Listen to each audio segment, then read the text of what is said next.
అస్సలాము అలైకుం రహమతుల్లాహి వబరకాతుహు. సోదరులారా, సింహపురి పట్టణంలో ముస్లింలు అంటే ఒక మంచి గౌరవం, ఒక ప్రాధాన్యత ఉండేది. కానీ గత కొంతకాలంగా ముస్లిం సమాజాన్ని, ముస్లింలో ఉన్న ఐక్యతను విచ్ఛిన్నం చేసే కుట్రలు జరుగుతున్నాయి. అందులో భాగంగా ఏంటంటే ఒక చిన్న విషయం జరిగినా కానీ ముస్లింలకు గొడవలు పెడుతున్నారు.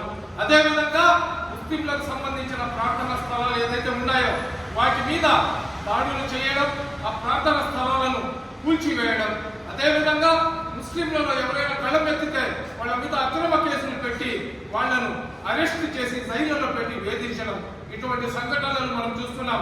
మనం అందరం కూడా ఐక్యంగా లేకపోతే రాబోయే రోజుల్లో ముస్లిం సమాజాన్ని నెల్లూరు పట్టణంలో రాజకీయ నాయకుల కాళ్ల కింద చెప్పుల్లాగా పెట్టుకునే పరిస్థితి కనబడుతుంది.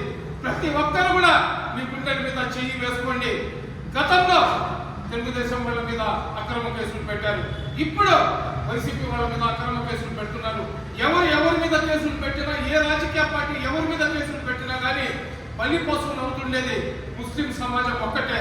కాబట్టి సోదరులారా, మనం అందరం కూడా ఐక్యంగా కూర్చొని మన సింహపురి పట్టణంలో ముస్లింలను ఏ విధంగా రక్షించుకోవాలని మేము ఆలోచన చేసుకోకపోతే రాబోయే రోజుల్లో మా ఇళ్లలో దూరి మా జుట్టును పట్టుకొని రోడ్డు మీద లాగి మమ్మల్ని ఇడ్చినా కానీ మాకు పాపం చెప్పేవాళ్ళు ఉండరు.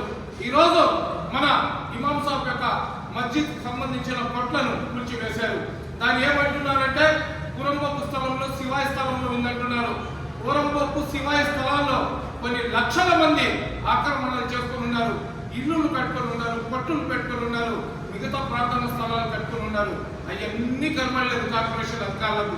కేవలం హైవే దగ్గర వచ్చిపోయే భక్తులకు, వచ్చిపోయే వ్యక్తులకు అక్కడ 5 పూట్ల నమాజ్ చదువుకోవడానికి అవకాశం కల్పించడానికి 2013లో తన రక్తాన్ని చెమట చేసి సంపాదించిన సంపాదనకు కొనుక్కున్న ఆ ప్రాపర్టీని ఆక్రమించుకోవడానికి ముస్లింలకు ఎక్కడ కూడా వాళ్ళ పుట్టుకథలు లేకుండా చేయాలని కుట్రలో భాగంగా ఆ మసీద్కి సంబంధించిన కొట్లు పగలగొట్టినారు తప్ప ఆ కొట్ల వల్ల, అంత స్థలం వల్ల ప్రభుత్వానికి వచ్చే కిరీటం ఏం లేదు. అది ఆక్రమించిన స్థలం కాదు. ఆ స్థలానికి అటు పక్క వేరే వాళ్ళు షాపులు కట్టుకొని, ఇల్లు కట్టుకుంటే దాని జోలికి వెళ్ళలేదు.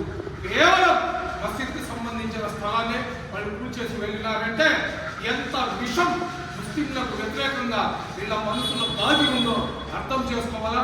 వీటన్నిటి మీద చర్చించడానికి రేపు సాయంత్రం మసీద్ తర్వాత ఈసుగా మసీద్లో ఒక పెద్ద మషాలా జరుగుతుంది.